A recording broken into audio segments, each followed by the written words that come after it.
Where is he? Where is he? Where is he? Where is he? Where is he? Where is he? I'm getting nervous. I'm getting nervous over here. He said he would be back by, I think, 2 p.m. It's 2:03. He's late. He's late. He's late. He's late.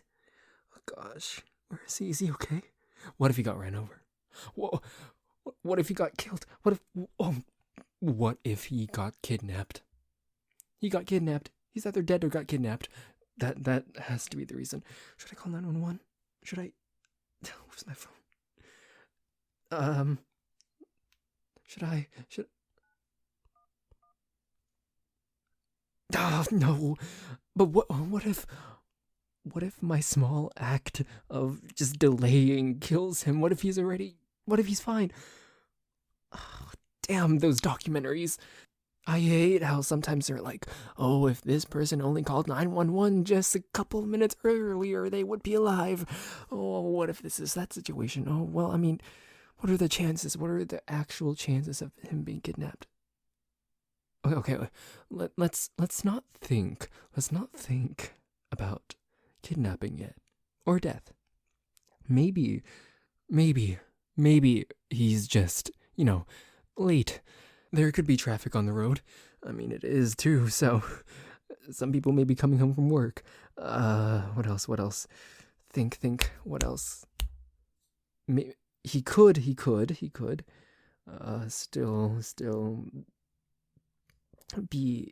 may be having some trouble with his friends.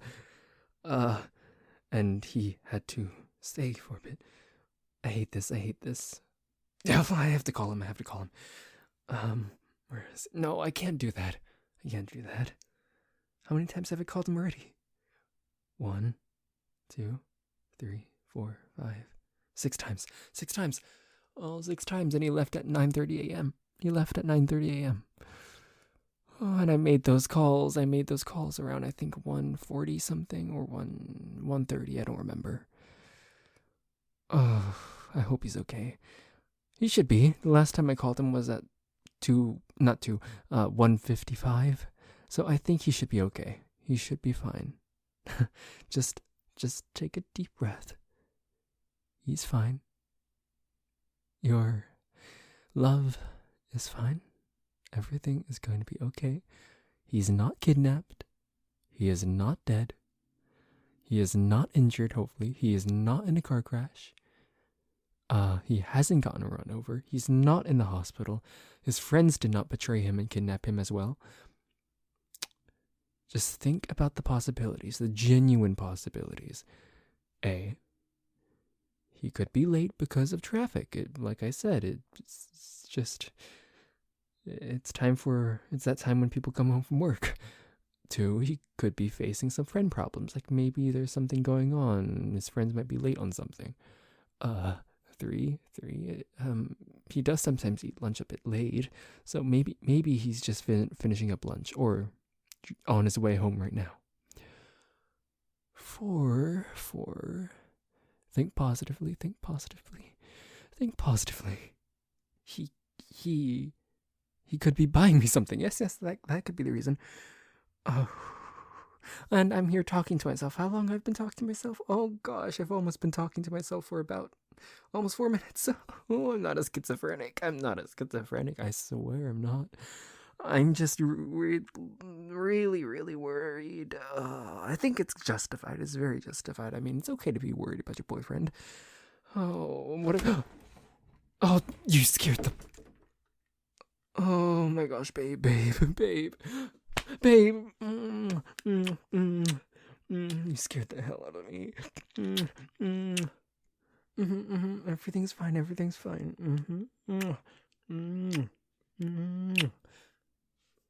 Like I said, nothing's wrong. Everything's fine. Okay, not really. Something happened. Okay, here, take a seat. Well, first of all, before I answer that, how's your day out with your friends? Was it good? Nothing went wrong? Okay. So, well, first of all, that's good to hear. And what I wanted to say is that Thank you for coming home. Oh, wait, that's stupid. No, that's not what I wanted to say. What I wanted to say is I was just worried, you know. You said you would come home at 2, so when you didn't come home by 2 p.m., I kind of got a bit worried. So what if it's like 2:15 right now, or whatever the hell it is? It's still like past 2 p.m.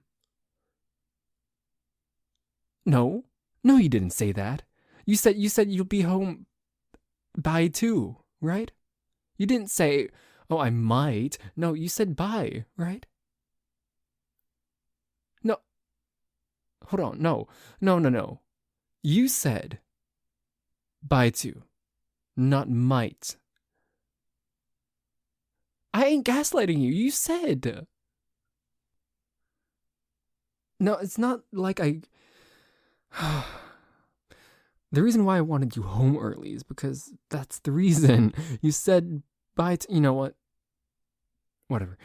If you said it, then you said it. If you didn't, you didn't. I guess my ears must have registered wrong. Maybe. Or unless you're the one gaslighting me. You know I get worried about you so easily.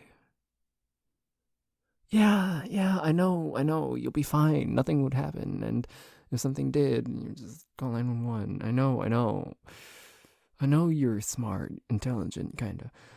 And I know nothing is gonna go wrong, and the chances of something going wrong is low, and you can handle yourself. You're an independent guy. I know. But you can't blame me. I mean, you guess I may be slightly obsessive, but I have very good reasons. I don't know if I told you, though. Well, I feel like you do remember, but you just want me to say it again. But if I didn't tell you, so my ex, a lot of my exes, mind you, but the last one before you in particular, he said that he was going to go out with friends for a movie, not a shopping trip, unlike what you did today. He went out for a movie with his friends.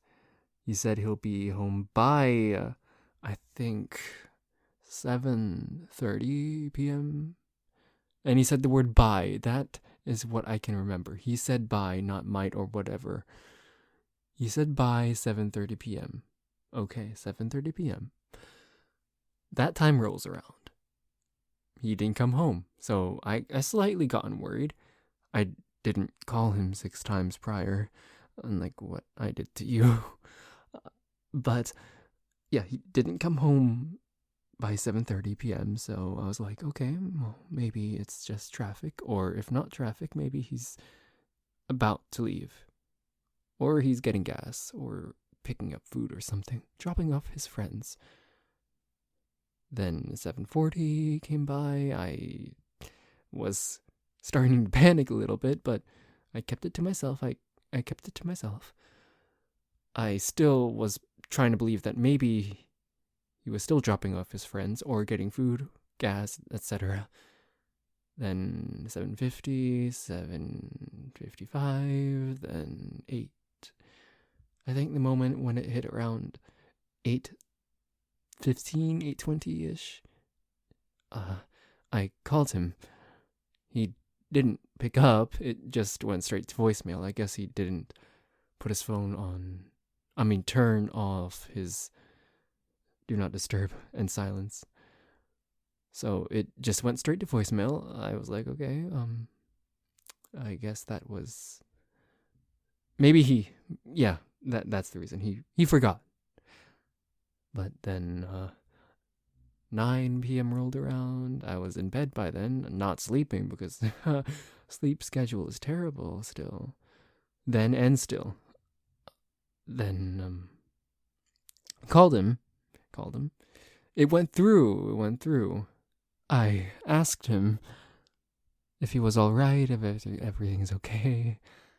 He said it was, that he was just staying the night over at a friend's house. I didn't want to question him on it because I was kind of scared of confrontation a little bit. At least then, not so anymore. I've gotten better.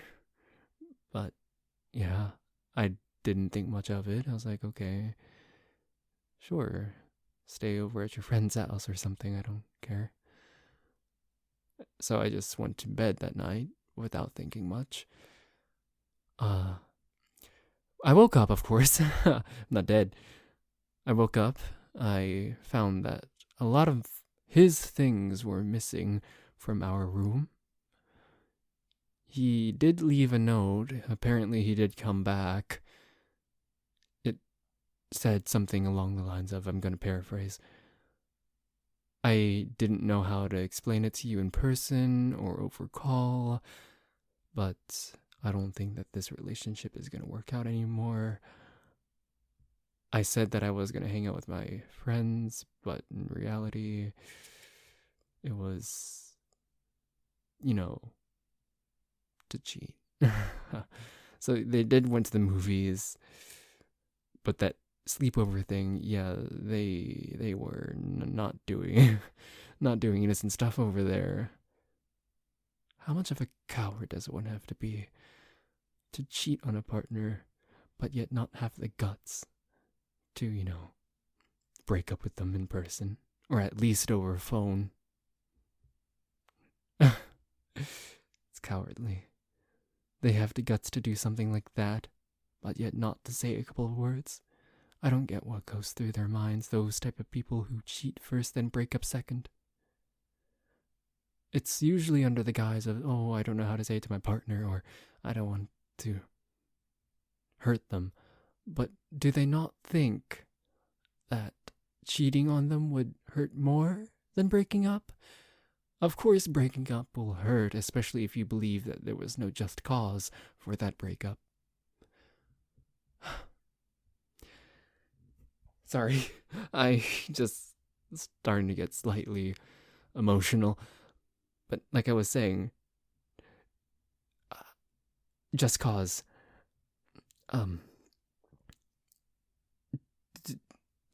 Sorry. It's so cowardly.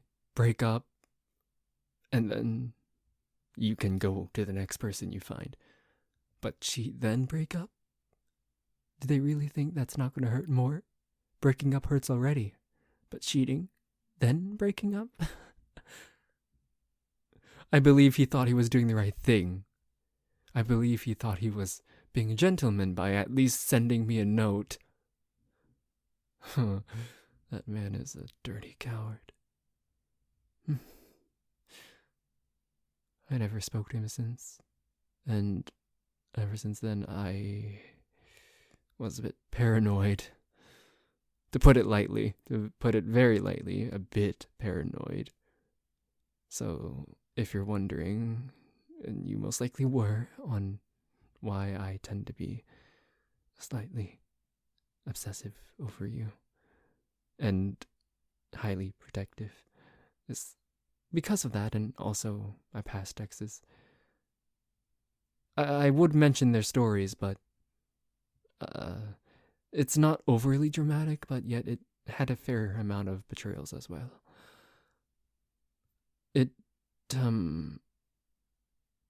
One of them cheated. Whoopee. The second, he was coming home from work, and he got into an accident, and he passed away on the scene of the crime accident. It was a genuine accident, too. I don't hold any fault to the other person who was in the crash, too, in the other vehicle. I don't have an ill will to them, so I forgave them, of course.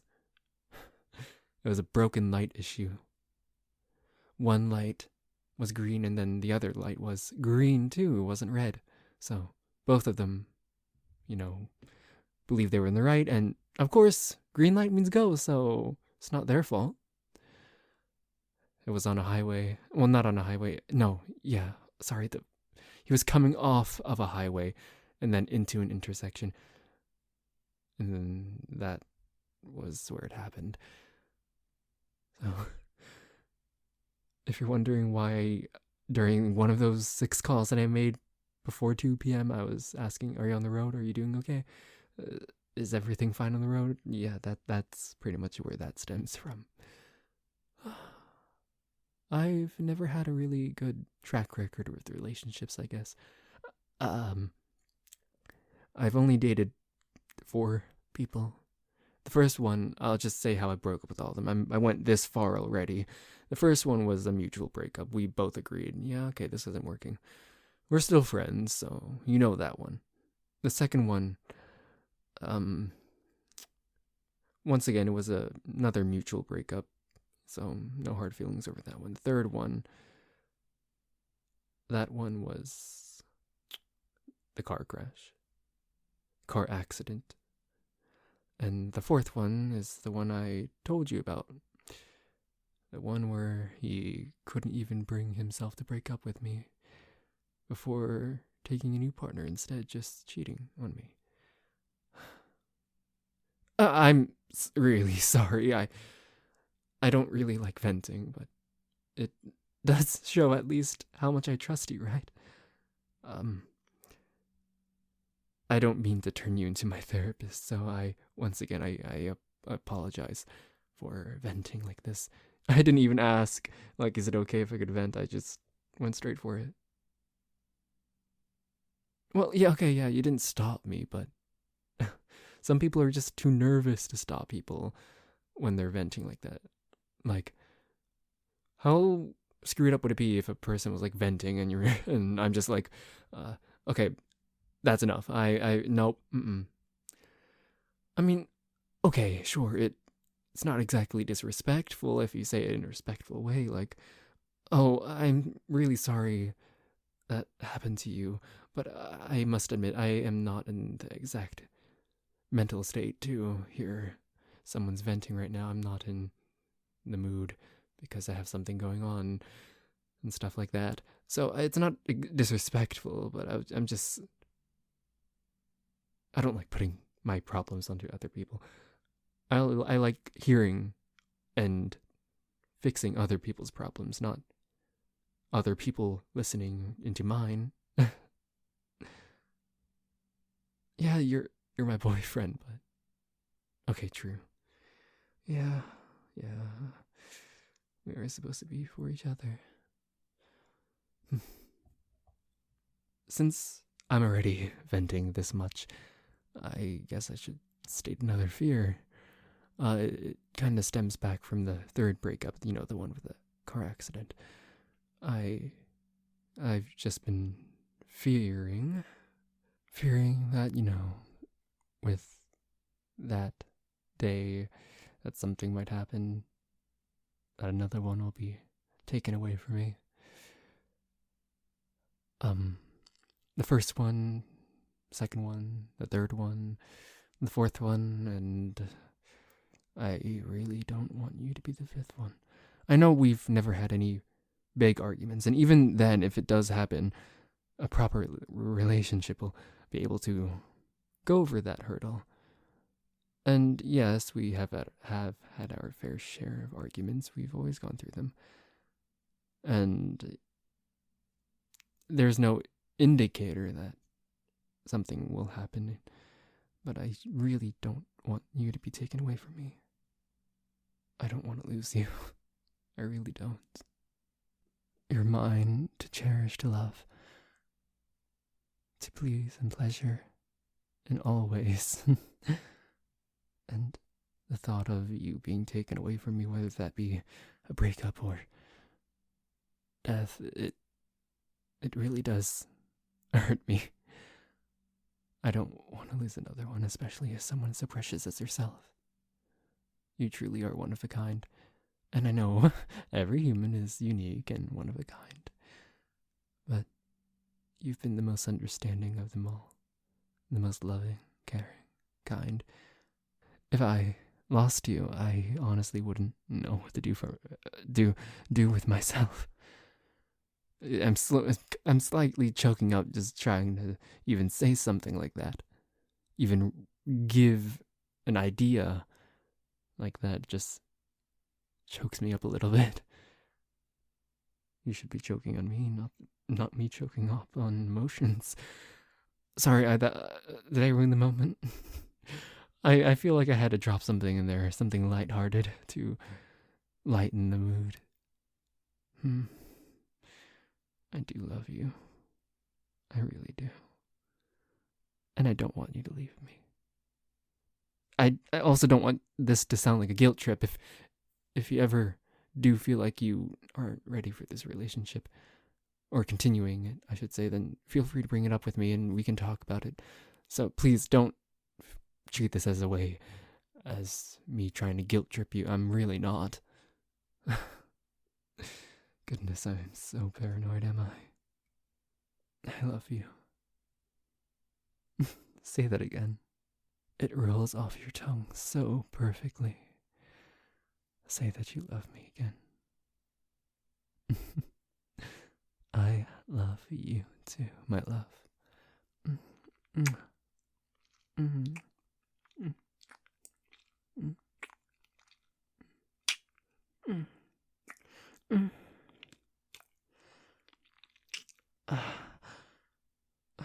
Please don't ever leave me, because I have no intentions of leaving you.